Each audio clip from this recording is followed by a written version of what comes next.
विश्व की सबसे तेज बहने वाली महासागरीय जलधारा है A Gulf Stream, B Labrador, C Benguela की जलधारा और डी क्यूराइल की जलधारा।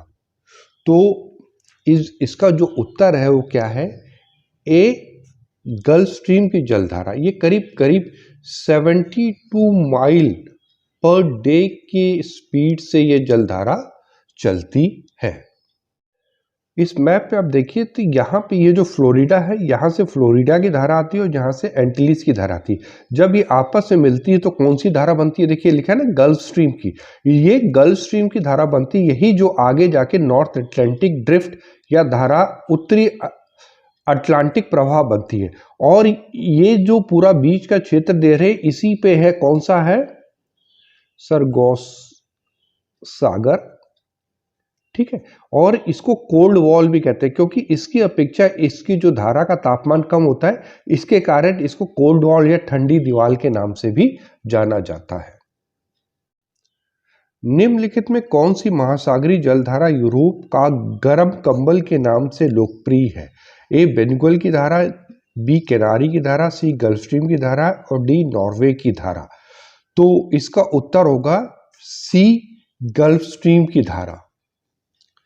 ऐसा क्यों है कि देखिए जो गल्फ स्ट्रीम की धारा ये कौन सी गर्म धारा, और ये आगे जो नॉर्थ अटलांटिक धारा के रूप में जब ये नॉर्वे के यहाँ पे पहुंचती है, नॉर्वे के करंट के पास, तो होता क्या है, क्योंकि ये जो पूरा प्रदेश है वो चूंकि आर्टिक वृत्त के पास है तो ठंडा रहता है और सारी जगह बर्फ जमी रहती है। लेकिन ये जो गल्फ धारा आ रही है, ये जो गल्फ स्ट्रीम की धारा आ रही है, गर्म होती है, जिसके कारण यहाँ का जो समुद्र है वो सर्दियों में भी नहीं जमता, इसलिए गर्म कंबल के रूप में कार्य करती है।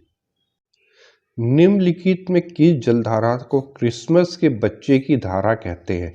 पेरू जलधारा, बी कैलिफोर्निया जलधारा, सी अल नीनो जलधारा और डी गल्फ स्ट्रीम जलधारा। तो इसका जो उत्तर है क्या है? सी अल नीनो जलधारा। इसका कारण क्या है कि ये जो अल नीनो जलधारा है ये कब है?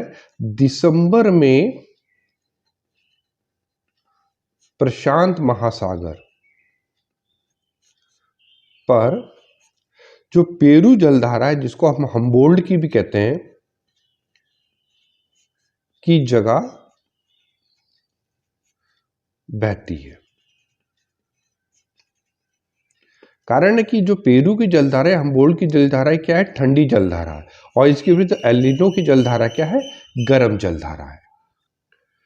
ध्यान से इस मैच को देखिए, ये देखिए हम्बोल्ट की जलधारा, ये ब्लैक रंग से, ये क्या है? ठंडी जलधारा है। लेकिन क्या होता है कि जब कभी वायुमंडलीय दशाएं और महासागरीय दशाओं के कारण ये धारा विपरीत दिशा में बहने लगती है, अर्थात विषुवत रेखा से ध्रुवों की ओर बहने लगती है, तो इसी को हम एल नीनो की जलधारा कहते हैं। एल नीनो, क्योंकि इसकी उत्पत्ति दिसंबर माह में होती है, इसलिए इसको क्रिसमस की धारा भी कहते हैं। वो कौन सी सबसे बड़ी धारा है जिसे उसके काले पानी के कारण काली धारा भी कहा जाता है? ए किरोशियो धारा, बी अंटार्कटिक धारा, सी गल्फ स्ट्रीम धारा, डी कैलिफोर्निया धारा। तो जो इसका उत्तर है वो क्या होगा? ए क्यूरोशियो धारा। निम्नलिखित में किस जलधारा को हम्बोल्ट की जलधारा के नाम से भी जाना? ए पेरू की जलधारा, बी ब्राजील की धारा, फॉकलैंड की धारा, एल नीनो की धारा। तो इसका उत्तर है ए पेरू की धारा। और ये जो जलधारा है कहाँ चलती है? दक्षिणी अमेरिका के पश्चिमी तट पर। यह ना, आप जैसे ये है दक्षिण अमेरिका है तो उसके पश्चिमी तट पे ये हम्बोल्ट की जलधारा चलती है। और ये जलधारा काफी चौड़ी होती है, इसकी चौड़ाई जो होती है करीब 100 मील तक होती है। जान लीजिए इतनी चौड़ी ये जलधारा है कि करीब करीब ये 100 मील तक होती है।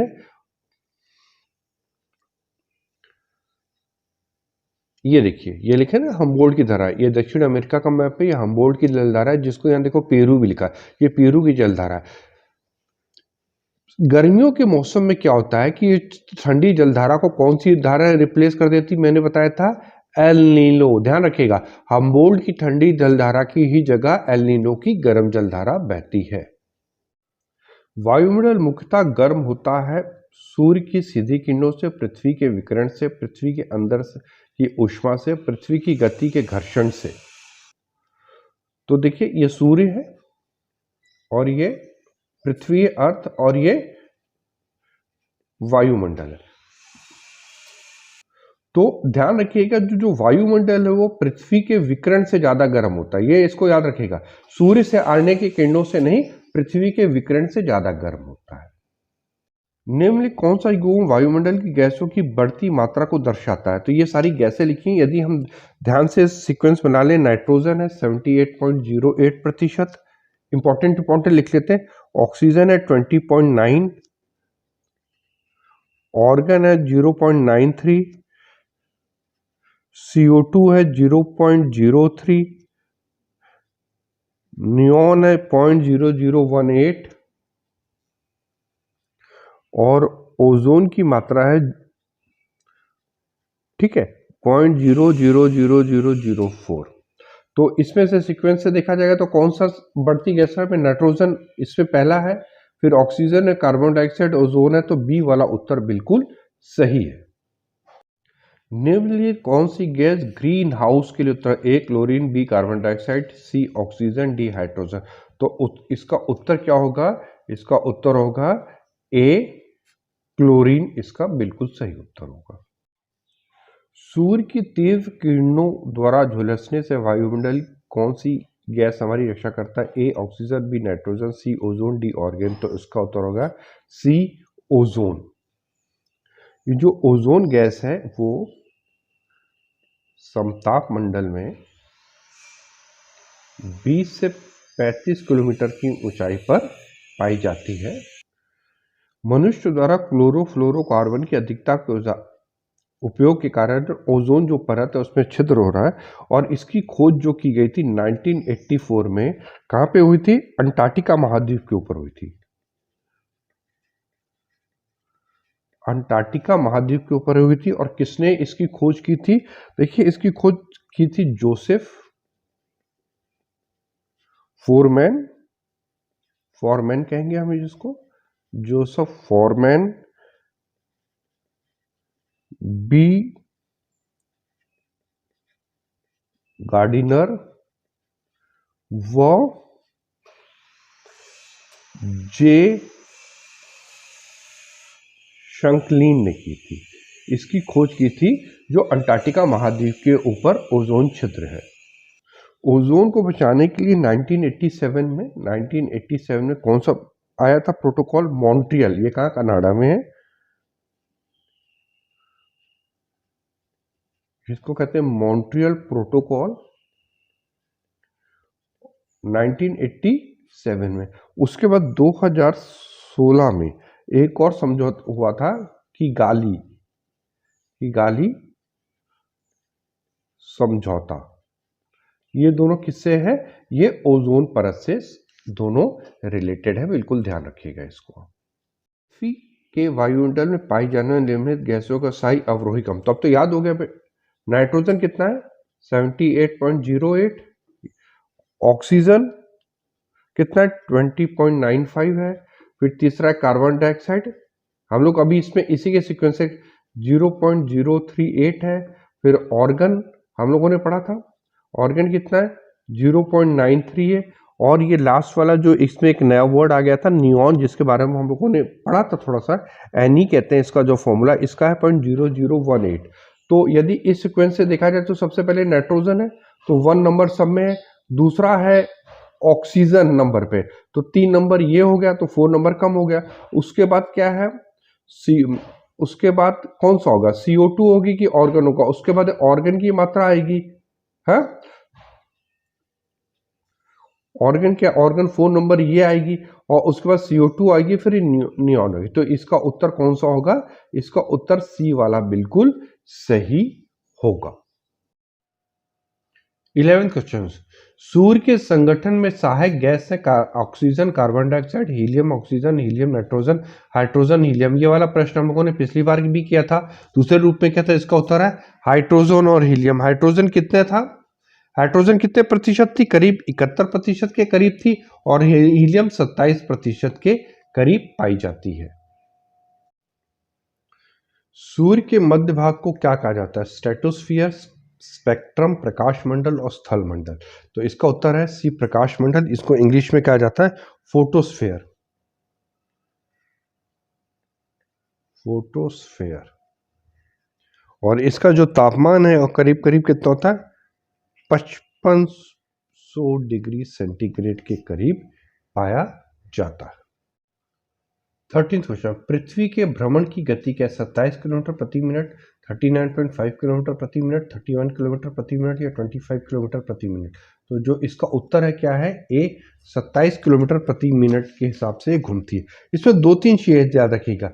यदि ये सन है बीच का और जो पृथ्वी है ये, या मान लीजिए पृथ्वी, तो जो सूर्य के चारों तरफ जो पृथ्वी है वो किस स्पीड से? 107160, करीब 1,07,160 किलोमीटर प्रति घंटे के हिसाब से घूमती हुई 665 डे, 56 मिनट और 4 सेकंड में चक्कर लगाती है। ये पृथ्वी के चारों तरफ है। और जो पृथ्वी अपनी जगह रोटेट करती है, अपने ही स्थान पे जो रोटेट करती रहती है, जो उसकी स्पीड है वो है करीब 1610 किलोमीटर पर आवर के हिसाब से। इस हिसाब से वो 23 घंटे 56 मिनट और 4 सेकंड में अपनी जगह में घूमती, जिसके कारण दिन और रात होते हैं।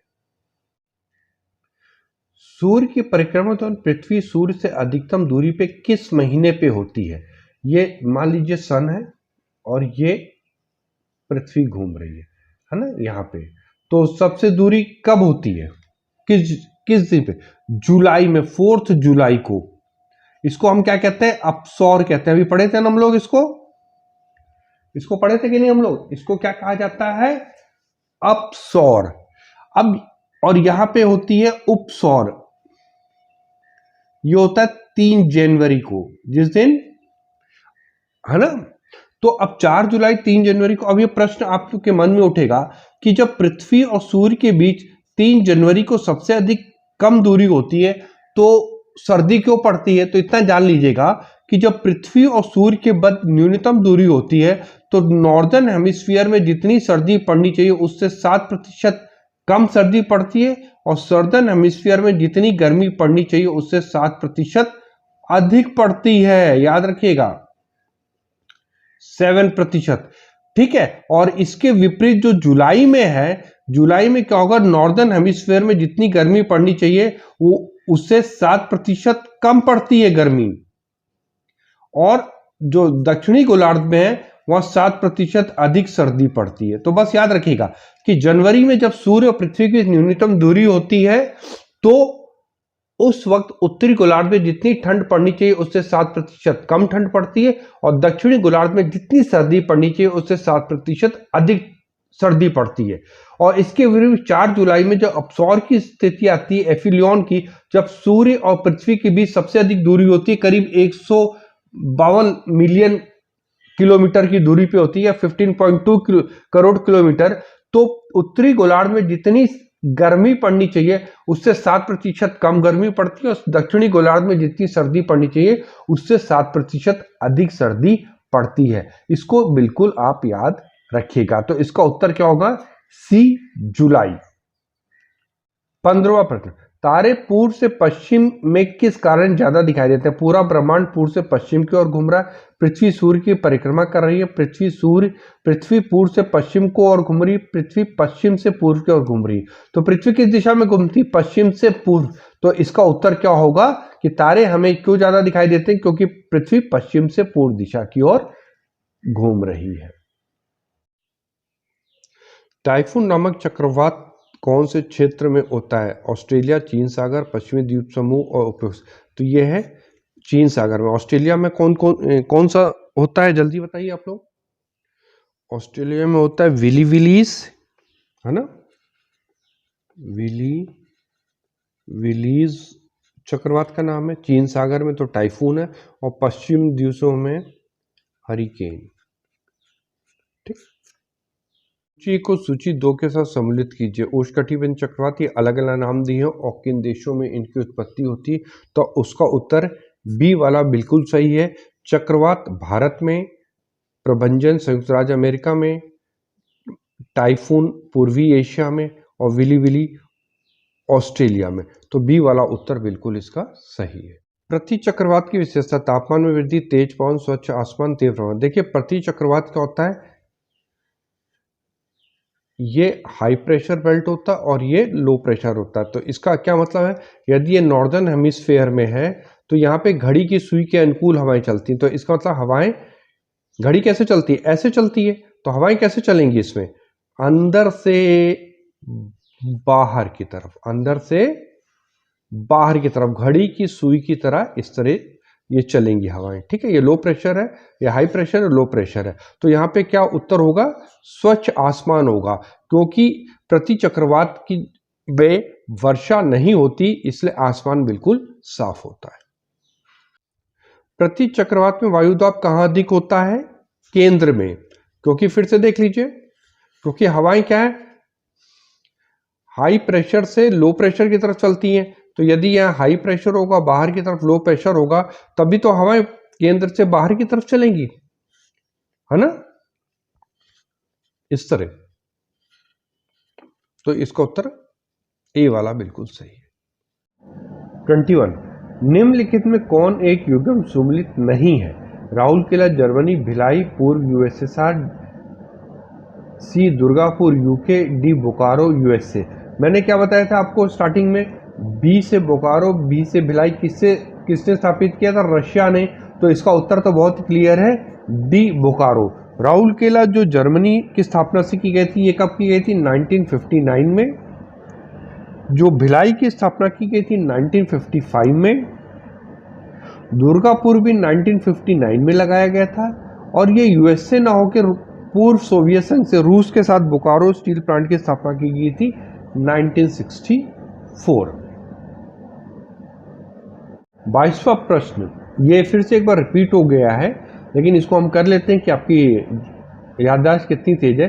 भारत में कागज उद्योग का प्रथम सफल कारखाना सन 1879 में किस स्थान पर लगा था, ए ट्रवनकोर, बी बालीगंज, सी लखनऊ, डी श्रीरामपुर में। तो इसका उत्तर क्या था, सी लखनऊ में। और एक चीज जान लीजिएगा कि जो मैंने पिछले प्रश्न में नहीं बताया था, यहाँ बता देता हूँ कि जो वर्ल्ड का सबसे बड़ा पेपर प्रोड्यूसिंग कंट्री है वो है चाइना, उसके बाद आता है यूएसए और फिर आता है जापान। ये जो 3 देश है, ये मिलकर वर्ल्ड के 50% कागज का उत्पादन करते हैं। जो भारत में सबसे ज़्यादा कागज का उत्पादन करता है वो महाराष्ट्र करता है 16.5%, जो उसका कुल योगदान है। 23rd प्रश्न,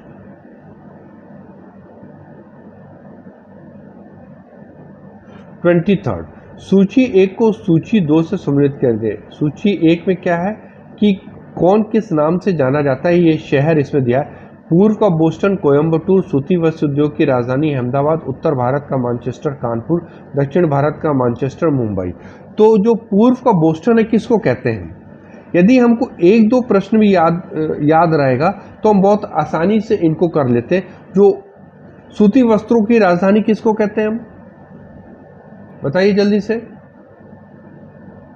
उत्तर भारत का मैनचेस्टर, अच्छा नहीं याद आ रहा, चलिए मैं कर रहा हूं। जो पूर्व का बोस्टन है वो किसको कहते हैं, अहमदाबाद को। तो ए का 2, सूती वस्त्रों की राजधानी बी का 4 कानपुर, उत्तर भारत का मैनचेस्टर सी का, उत्तर भारत है तो सीधा कानपुर होगा। ये तो लॉजिक यदि लगा लेते तो बहुत आसानी से निकल जाता। और दक्षिण भारत का मैनचेस्टर डी कोयम्बटूर। तो देखिए 2431, तो कहाँ पे है 2431। यदि इन दोनों प्रश्नों को ध्यान से देख लेते तो बहुत आसानी से हो जाता कि उत्तर भारत का तो एक ही शहर है इसके अंदर कानपुर, और दक्षिण भारत का एक ही शहर है कोयम्बटूर। तो कितनी आसानी से इस प्रश्न को आप हल कर सकते थे। उसका उत्तर ए है। भारत में प्रथम उर्वरक संयंत्र 1906 में कहाँ स्थापित किया गया था, ए चेन्नई में, बी सिंदरी में, सी रानीपेट में और डी पोरबंदर में।